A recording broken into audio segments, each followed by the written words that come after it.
There are a few other things that I think the wave principle allows us to do. Number one, it allows us to do, say, big picture analysis.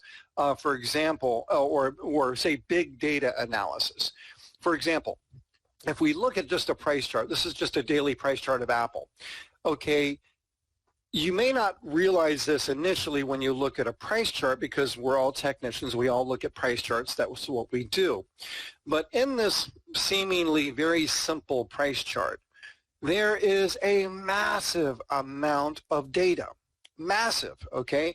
And just to prove my point, download the data, an open, high, low, close price chart going back to, say, August, September of 2019, and drop that into an Excel spreadsheet, okay?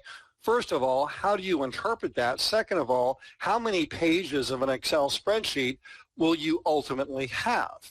Okay, now what the wave principle allows me to do is look at this massive amount of data and actually put it into a digestible context. Another thing that the wave principle allows me to do is be able to know when I'm wrong. Allows me to be able to say, okay, hey, I don't need to be looking up anymore. I need to be looking down. Or, hey, this trade's not going the way I think it is. I need to cut it loose. And the way the wave principle allows us to do that is by the rules and the guidelines, that the wave principle offers.